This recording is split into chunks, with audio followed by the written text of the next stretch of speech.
सभी के धर्मों ने सिखाया है कि धर्म का अगर पालन करना है तो औरों के धर्म को भी सम्मान करना पड़ेगा। वक्त तरमीमी बिल वापस लो, वापस लो। इस मुल्क के मुसलमानों का सबसे मुत्तहदा और मुश्तरका प्लेटफॉर्म है। अगर वो ये आवाज दे रहा है कि वक्त तरमीमी बिल को वापस लिया जाए तो हुकूमत को इस बिल को वापस लेना चाहिए। All India Muslim personal law board के द्वारा आयोजित इस सभा में उपस्थित पर्सनल लॉ बोर्ड के सभापति, उपसभापति, जनरल सेक्रेटरी, सदस्यगण और मंच पर विराजमान विभिन्न समाज सेवकगण, विभिन्न संगठनों से आए हुए कार्यकर्तागण, यहाँ पे उपस्थित लोकसभा और राज्यसभा के सांसदगण और यहाँ पे उपस्थित मीडिया के दोस्तों, हमारा देश अगर चलेगा तो संविधान के अनुसार चलेगा। हमारा देश अगर चलेगा तो भारत और हिंदुस्तान की वो पुरानी संस्कृति जिसमें हम अमन, चैन और भाईचारा को तवज्जो देते हैं, उस आदर्शों पर चलेगा। और आज हम सब समाज में मिलजुल कर शांति में जीना चाहते हैं, अमन के साथ, भाईचारे के साथ, सद्भावना के साथ जीना चाहते हैं। हम सभी के धर्मों ने सिखाया है कि धर्म का अगर पालन करना है तो औरों के धर्म को भी सम्मान करना पड़ेगा। ये है हमारी धर्म की सीख कि कोई भी इंसान हो, अगर उसको एक अच्छा इंसान बनना है तो दूसरे के प्रति भी उसके मन में श्रद्धा और उसके मन में सम्मान होना चाहिए।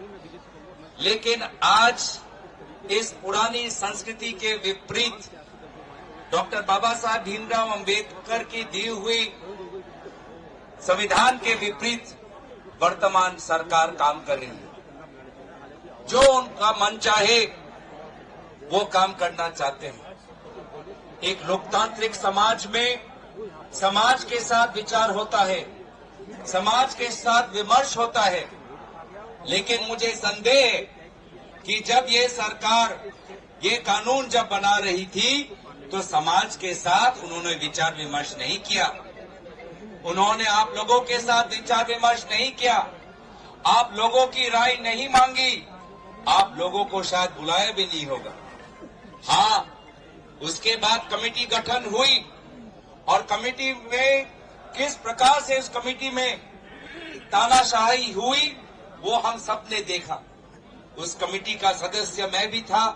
उस कमेटी के सदस्य आज हमारे साथ हमारे इमरान मसूद जी भी हैं, हमारे ओवैसी साहब भी हैं। बार बार हम कमेटी से बाहर निकलकर देश को बताते थे मीडिया के द्वारा कि कमेटी के अंदर किस प्रकार से संविधान के साथ नाइंसाफी हो रही है, पार्लियामेंट की मर्यादा के साथ नाइंसाफी हो रही है, पार्लियामेंट के नियमों के साथ नाइंसाफी हो रही है। हमने बार बार ये उठाया और इसीलिए इस कानून जिसका उद्देश्य सिर्फ समाज में द्वेष फैलाना है, इस कानून का हम विरोध करते हैं। मैं आज आपके बीच में आया हूं, मैं आप सभी का ज्यादा वक्त नहीं लेना चाहता, लेकिन ये चंद शब्द कहने के लिए आपने जो मुझे अवसर दिया उसके लिए मैं अपने तहे दिल से सभी का शुक्रिया अदा करते हुए यहीं पे अपने वाणी को विराम देता हूं। धन्यवाद, शुक्रिया।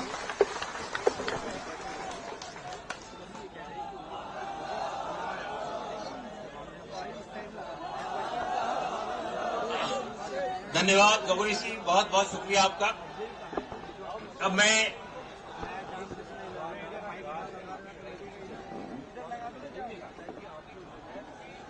हमारे बीच में आज जवाहरलाल नेहरू यूनिवर्सिटी, आप जानते हैं, मेरी बात सुनिए, आप जानते हैं कि जवाहरलाल नेहरू यूनिवर्सिटी वहां पर बड़ी अहम लड़ाइयां लड़ी जाती हैं अवाम की, और आमतौर पे जंतर मंतर उनका एक खास मैदान होता है।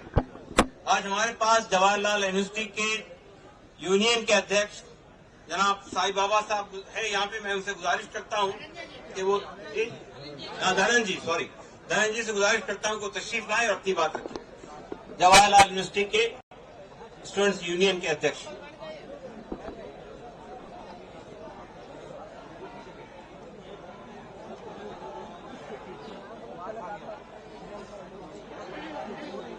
बहुत शुक्रिया। आप सभी को जो यहाँ पे आए हैं आज जंतर मंतर पर, जितने मेहमान आए हैं, जितने मीडिया के दोस्त आए हैं, आप सभी को मैं जय भीम पेश करता हूँ, मैं सलाम पेश करता हूँ कि आप इस लड़ाई में शामिल हैं और लड़ रहे हैं अपनी लड़ाई। और जेएनयू की तरफ से, जेएनयू छात्र संघ की तरफ से भी मैं सलाम करता हूँ कि ऐसे वक्त में कि जब जानिए कि पूरी की पूरी माइनॉरिटीज पे हमला उस तरह से बढ़ा दिया गया है, और उसी के साथ साथ वो तमाम लोगों पर हमला कि जो आज के वक्त में बोल रहे हैं, अपनी बात रख रहे हैं, डिसेंट जो अपना जाहिर कर रहे हैं, उसमें हमारा विश्वविद्यालय भी उसी जगह पे आता है कि हर वक्त में जो तानाशाह है, जो सरकार है, उसके सामने झुकने के लिए तैयार नहीं होता है। और जो सवाल है हमारे बीच में कि अमेंडमेंट बिल का, और इसके लिए छात्रों के बीच में पहुंचने की भी हमारी जरूरत थी, और हमने इसी तरीके से कि छात्रों के बीच में भी ये मामला जाए कि भाई ये जो सरकार है वो किस तरह से चुन चुन कर एक धर्म को देखकर, और उसके साथ साथ जो भी बोलने वाले लोग हैं उसको देखकर, उसके साथ साथ जो भी अपने जल जंगल जमीन की लड़ाई लड़ रहे हैं उसको देखकर इन तमाम लोगों को दोहरे दर्जे का बना दिया जाए। हमने देखा है, हमने पढ़ा है कि स्ट्रक्चर कमेटी जब आई थी तो उसने रिकमेंड किया था कि वक्फ को और स्ट्रेंथन किया जाए और मजबूत किया जाए, ताकि इस देश में जो मुसलमानों की हालत बनाई गई है सरकारों के द्वारा, उसमें ताकत मिले, उनके हक और हुकूक और ज्यादा बढ़े, हक उनको ज्यादा मिले, ताकि देश जिस आईन से चलता है, जो बराबरी का हक देता है, वो फॉलो हो पाए। लेकिन ऐसा जो सरकारें ने नहीं किया, और जो मौजूदा जो 15 साल की निजाम है उसने पूरी तरह से कोशिश की कि किस तरीके से हम तुम पर हमला करें, किस तरीके से हम तुमको खत्म करें, किस तरीके से हम तुमको मारें, ताकि इस देश में एक बहुसंख्यक जो राजनीति है वो मौजूद रह सके और उनकी सत्ता, उनका निजाम चलते रह सके। लेकिन आज जरूरी है कि एकताबद्ध होकर, चाहे छात्र हो, चाहे नौजवान हो, चाहे देश के मुसलमान हो, चाहे आदिवासी हो, चाहे दलित हो, जो भी अपने हक की बात कर रहे हैं, उनको एक साथ साना दर साना मिलाकर चलना पड़ेगा, कंधे से कंधा मिलाकर चलना पड़ेगा, हाथ में हाथ डालकर चलना पड़ेगा। ये हमारी जरूरत है। आज कई संख्या में लोग आए हैं और मुझे लगता है कि हिंदुस्तान के हर जिले में, हर राज्य में इस अमेंडमेंट बिल के खिलाफ एक आंदोलन पुरजोर होना चाहिए। मुनव्वर राणा लिखते हैं कि एक आंसू भी हुकूमत के लिए खतरा है, तुमने देखा नहीं है आंखों का समंदर होना, अभी बाकी है समंदर होना, अभी लड़ना हमें बाकी है और अभी हमें रुकना नहीं है, ताकि ऐसी सरकार को बता सके कि हम एक हैं और संविधान को हाथों में रखकर हम संविधान के लिए लड़ने वाले लोग हैं। आप सभी आए हैं, आप सभी को फिर से जय भीम, शुक्रिया, लाल सलाम।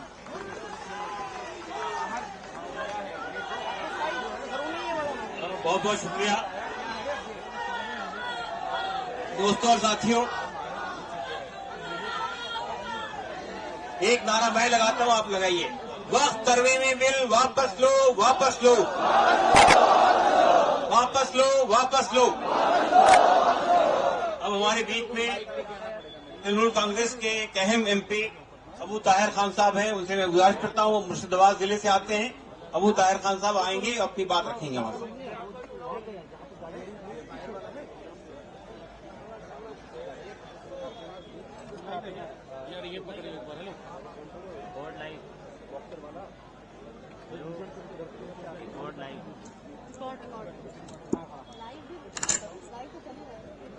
अस्सलामु अलैकुम, बिस्मिल्लाहिर्रहमानिर्रहीम।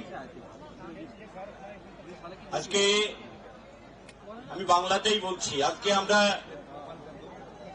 অল ইন্ডিয়া যে মুসলিম পার্সোনাল ল বোর্ডের যন্তর মন্তরে যে ধর্ণা,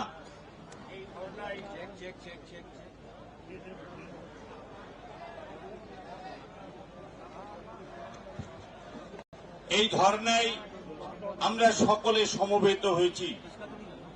পশ্চিমবঙ্গের মাননীয় মুখ্যমন্ত্রী মমতা বন্দ্যোপাধ্যায়ের পক্ষ থেকে, অল ইন্ডিয়া তৃণমূল কংগ্রেসের পক্ষ থেকে এমপি হিসেবে আপনাদের দরবারে হাজির হয়েছি।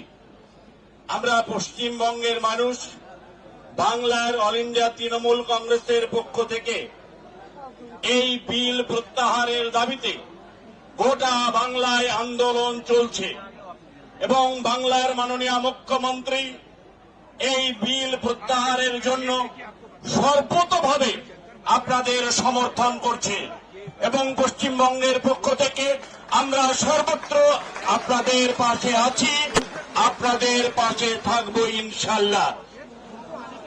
ইতিমধ্যে জয়েন্ট পার্লামেন্টারি কমিটিতে আমাদের দলের নেতা কল্যাণ বন্দ্যোপাধ্যায় এই বিল প্রত্যাহারের জন্য তার রক্ত ঝরিয়েছে, মিডিয়ার মাধ্যমে আপনারা দেখেছেন। আমরা আগামী দিনে এই বিল প্রত্যাহারের জন্য যত দূর যেতে হয় বাংলার তৃণমূল কংগ্রেসের পক্ষ থেকে এই আন্দোলনের পাশে থেকে সর্বতোভাবে আপনাদের সাহায্য এবং সমর্থন করে যাব ইনশাআল্লাহ। এই বিল পাস করতে হবে, এই দাবি আমাদের চলছে। মায়ে রমজানের এই মজলিসে দাঁড়িয়ে আমরা শপথ নেব, যেভাবে কিষাণ আন্দোলনের কাছে মাথা নত করতে বাধ্য হয়েছিল ভারতবর্ষের বিজেপি পার্টি, ঠিক সেইভাবে এই বিল প্রত্যাহারের জন্য এই ভারতবর্ষের বিজেপি পার্টিকে এবং মাননীয় প্রধানমন্ত্রী নরেন্দ্র মোদীজিকে বাধ্য করাবো। এটা আমাদের অঙ্গীকার, এটা আমাদের ওয়াদা। আসসালামু আলাইকুম। बहुत बहुत शुक्रिया अबू ताहिर जी।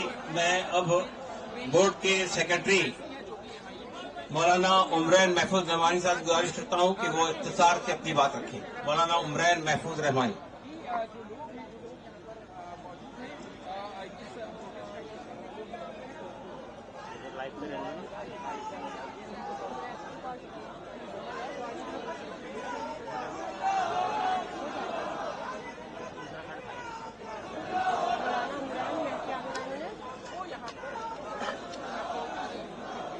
बिस्मिल्लाहिर्रहमानिर्रहीम वबिही नस्तईन वस्सलातु वस्सलामु अला सय्यिदिना मुहम्मद अशरफिल शम्सिल हिदायति वल यकीन।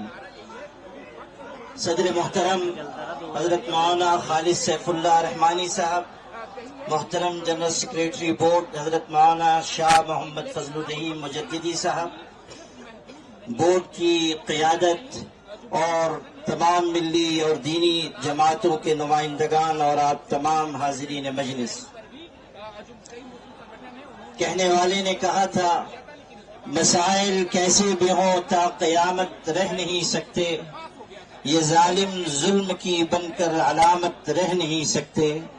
जिनका अज़्म है कि हमको चैन से जीने नहीं देंगे, वो जान ले कि खुद भी सलामत रह नहीं सकते। हजरात गिरामी, अभी हमारे बहुत से फाजिल मुकर्रिरीन ने यहाँ गुफ्तगू की और ये हमारे लिए खुशी की बात है कि मुख्तलिफ मज़ाहिब के नुमाइंदगान ने भी यहाँ बातचीत की। जब हमारे सिख भाई यहाँ बड़े अज़्म व हिम्मत के साथ गुफ्तगू कर रहे थे और इस बात का ऐलान कर रहे थे कि ये लड़ाई सबको मिलजुल कर लड़नी है, उस वक्त मुझे ये ख्याल आ रहा था कि नूर की ये किरण जुल्मात पे भारी होगी, रात तुम्हारी है तो क्या सुबह हमारी होगी। मेरे भाइयों, इस दिल्ली ने बहुत से इनकलाबात देखे हैं। एक वो भी इनकलाब देखा इस दिल्ली ने कि जब अपने हक की लड़ाई के लिए हमारे किसान भाई आए और उन्होंने हुकूमत को अपने आगे झुकने पर मजबूर किया। मैं ये बताना चाहता हूँ कि हमारे किसान भाई रोजी रोटी और जान के मसले को लेकर आए थे। वक्फ का मामला हमारे ईमान का मसला है, इसलिए हम किसी भी कीमत पर इसमें हुकूमत की मुदाखलत बर्दाश्त नहीं करेंगे। मेरे भाइयों, इस मुल्क का जो रुख और रवैया होता चला जा रहा है और मुल्क में बरसरे इक़्तिदार तबका जिस रास्ते पर जा रहा है, उससे मुल्क के बाशिंदों की तशवीश बढ़ती जा रही है। हमेशा याद रखिए, मोहब्बत मुल्कों और खानदानों को जोड़ने वाली चीज है और नफरत मुल्कों और खानदानों को तोड़ने वाली चीज है। नफरत के रास्ते पर जो लोग चल रहे हैं और मुल्क को चलाना चाहते हैं, वो जान लें कि इसमें मुल्क की सालमियत और बका नहीं है। अगर मुल्क बाकी रहेगा तो मोहब्बत के साथ और एक दूसरे की मदद और ताउन के साथ बाकी रहेगा। यही पैगाम all India Muslim personal board का है कि हम सब इस मुल्क में मुत्तहिद होकर मोहब्बतों के साथ जीते रहें। हमें इस बात की, हमारे लिए ये बात निहायत अफसोसनाक है कि ज्वाइंट पार्लिमानी कमेटी ने वो रवैया अपनाया जो दोहरा रवैया कहा जा सकता है, और जेपीसी के चेयरमैन ने जिस तरह का बयान चंद दिन पहले दिया है, उसने ये वाजे कर दिया कि वो अमेंडमेंट बिल में तरमीमात के लिए संजीदा नहीं है, बल्कि वो किसी मखसूस एजेंडे के ऊपर काम कर रहे हैं। हमारी तरफ से ये बात जब कही गई कि हम इस सिलसिले में आगे बढ़ेंगे और एहतजाज हो सकता है, और ये भी मुमकिन है कि शाहीन बाग की तर्ज पर कोई एहतजाज किया जाए, तो कहने वाले एक शख्स ने कहा कि जलियांवाला बाग को नहीं भूलना चाहिए।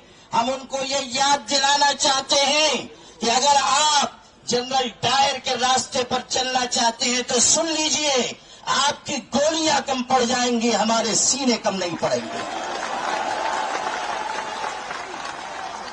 आप किसको धमकी दे रहे हैं और आप किस कौम को मुखातब कर रहे हैं कि आप ये समझते हैं कि मुसलमानों को खून की नन्ही मुन्नी नदियों से डरा कर आप अपने एजेंडे पर चल सकेंगे? सुन लीजिए, हम वो हैं कि खून के बहरे कुल्जुम से गुजर कर भी दास्तान अज़्म व अज़ीमत लिख कर आपको दिखा देंगे। मेरे भाइयों, आज ये बात की जा रही है कि हम जलियांवाला बाग बना देंगे।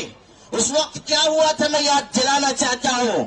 जब गोलियां चलाई गई तो वहां पर हिंदू भाइयों की, सिखों की, मुसलमानों की लाशें एक दूसरे के साथ मिली हुई पड़ी हुई थी।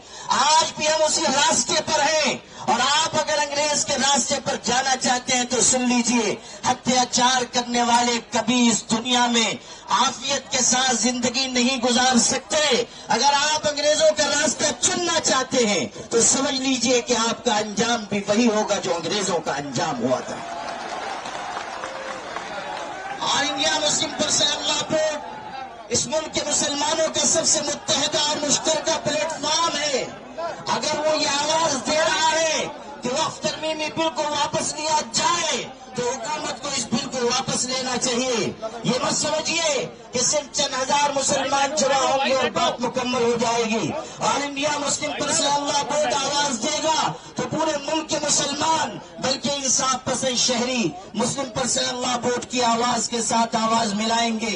इसलिए आप सब भी इस बात का हाथ उठाकर अज़्म कीजिए कि मुस्लिम पर्सनल बोर्ड जिस तहरीक का भी ऐलान करेगा, आप सब उसका भरपूर तरीके से साथ देंगे। आप इस रोजे की हालत में इस बात का अज़्म कीजिए कि हम इंशाअल्लाह अपने हुकूक की जिद्दोजहद आखिरी सांस तक लड़ते रहेंगे, अपने हुकूक की लड़ाई आखिरी सांस तक लड़ते रहेंगे। इस हकीकत को हमेशा याद रखिए कि अपने हुकूक की आवाज जितनी देर से उठाई जाती है उतनी ही ज्यादा कुर्बानियां देनी पड़ती हैं।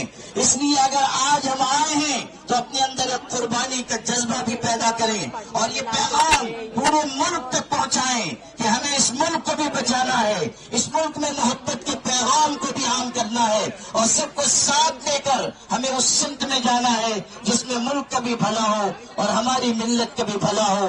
आपकी ये क़यादत जो यहाँ मौजूद है, अगर आप इसे पूरी और बुज़दिल क़यादत समझते हैं तो सुन लीजिए, आज ये यहाँ बैठे हुए हैं, लेकिन कल अगर अल्लाह ने ऐसा मौका दिया कि हमें इस लड़ाई को आगे बढ़ाना पड़ा तो आप देखेंगे कि ये क़यादत कलम और कागज छोड़कर हथकड़ियों का भी इस्तेमाल बर्दार करेगी और अपने सीने खोल देगी और आपकी लड़ाई आखिरी सीढ़ी तक लड़ी जाएगी। इसीलिए मैं ये कहा करता हूँ अपनी क़यादत के बारे में कि यह अलग बात है कि चुपचाप खड़े रहते हैं, फिर भी जो लोग बड़े रहते हैं। ऐसे दरवेशों से मिलता है हमारा शजरा जिनके ठोकर में कई ताज पड़े रहते हैं। और आखिरी दावाना बहुत बहुत शुक्रिया मोहतरम मौलाना उमरान नसीर रहमानी साहब। वक्फ तरमीमी बिल अब मैं इंडियन यूनियन मुस्लिम लीग के केरला मेंबर पार्लियामेंट जनाब हारिस बी राय से गुजारिश करता हूं कि तशरीफ लाने की बात है। अस्सलाम वालेकुम। हम तो काफी आंदोलन देखा है जंतर मंतर में। अभी पार्लियामेंट का सेशन शुरू हुआ है, हर दिन तो एक आंदोलन होते रहते हैं, हम भी इधर शामिल होते हैं। पर पहली बार पूरा जंतर मंतर रोड बंद कर मिलिट्री को भी तो हासिल कर एक आंदोलन उन्होंने अभी तो आज करवाने का तो परमिशन दिया। उसका मतलब क्या है? उसका मतलब ये है जो साउथ ब्लॉक में जो बैठा हुआ वाला सरकार है वो तो हिलना शुरू कर दिया, हिलना शुरू हो गया उसका। अभी ये आंदोलन जारी रखना। बिल के बारे में हमारे को सबको पता है, ये संविधान के विरुद्ध वाला बिल है, ये संविधान के विरुद्ध वाला सरकार भी है।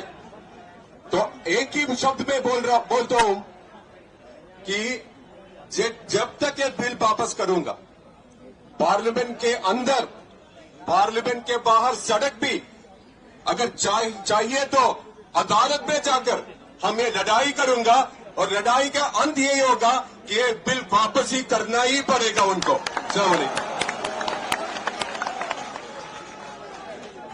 बहुत शुक्रिया हारिस साहब। मैं ये सोचता हूं कि अब सब लोगों के लिए इतना ही वक्त होगा।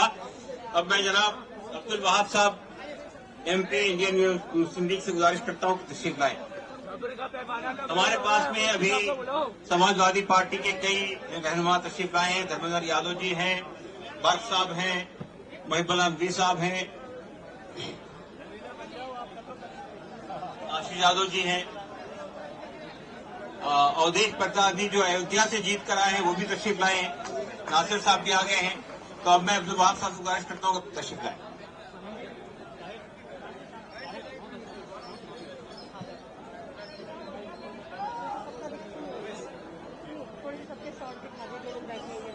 Bismillahirrahmanirrahim. Assalamu alaikum all leaders, my friends and colleagues. We are here from the parliament. Session is going on. I was asking the minister, Kiran Rijiju, who is going to bring the bill. Then I was telling him, do you want this in the Ramadan month itself? Today morning we went to Rashtrapati Bhavan for the breakfast. So we told Rashtrapati, Madam, this is a month of holy month of Ramadan. Today you have got the day to have a breakfast for us. That is first time it is happening. I do. We just listen and again. Anyway, we are here. All Kerala is here. Whichever party other than BJP is with you. Indian Union Muslim League we took him. Bashir Sahib came this morning. Or Samadani Sahib. He's in the hospital. And Nawaz Khaniyat Sahib also. Thank you very much for giving me an opportunity. I'm not taking much time, and especially our Ruwaisi and our sitting here. Thank you very much. Assalamu alaikum. We will win this struggle. Thank you.